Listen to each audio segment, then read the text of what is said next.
حضور علیہ الصلوۃ والسلام نے ارشاد فرمایا، لیس منا من لطم الخدود و شک الجیوب و دا بدعوی الجاہلیہ، جس نے اپنے چہرے پہ تماچے مارے۔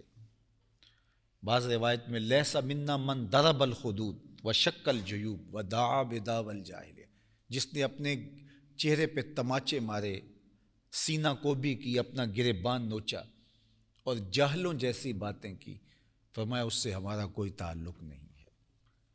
صدمہ آئے، تکلیف آئے، دکھ پہنچے تو صبر کرو، اور خوشی آئے تو اللہ کا شکر کرو۔ صبر اور شکر یہ دو چیزیں ہیں جو ایک مسلمان کی اخلاقیات میں سے ہیں۔ نہ یہ ہے کہ جب خوشی آئے تو آپے سے باہر ہو جاؤ، اور جب صدمہ پہنچے تو اس وقت کنٹرول ہی نہ رہے، کسی کا کوئی فوت ہو جائے تو آج بھی کئی جگہوں پہ بہت زیادہ واویلا کیا جاتا ہے، زبان سے جاہلانہ کلمے نکالے جاتے ہیں۔ جوان میت ہوگی تو خواتین بین کر رہی ہوتی ہیں کہ خدایا تجھے ترس نہ آیا، تو استغفر اللہ، یہ خدا کو بے رحم کہنا ہے جبکہ اس کی شان رحیم ہے۔ تو اسی طرح بال نوچنے، گریبان نوچنا، منہ پہ تماچے مارنے، تو یہ مسلمان کا کردار یہ نہیں ہے۔ مسلمان متین ہوتا ہے، سنجیدہ ہوتا ہے، پریشانی آئے تو پھر بھی وہ پریشانی کو گوارا کرتا ہے۔ حضور علیہ السلام کے جب فرزند کا انتقال ہوا، حضرت ابراہیم علیہ السلام کا، تو آقا کریم علیہ السلام جب تشریف لائے تو بیٹے کے سرہانے حضور کھڑے ہو گئے، اور وَأَيْنَ رسول اللہ تذرفان، حضور کی آنکھوں سے آنسو بہہ رہے تھے۔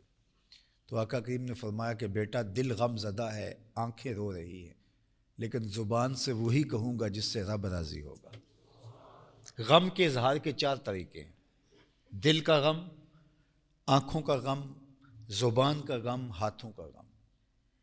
دل کا غم اور آنکھوں کا غم یہ رحمان کی طرف سے ہے، اور زبان سے واویلا اور ہاتھوں سے گریبان نوچنا، تماچے مارنا، گریبان پھاڑنا، یہ شیطان کی طرف سے ہے۔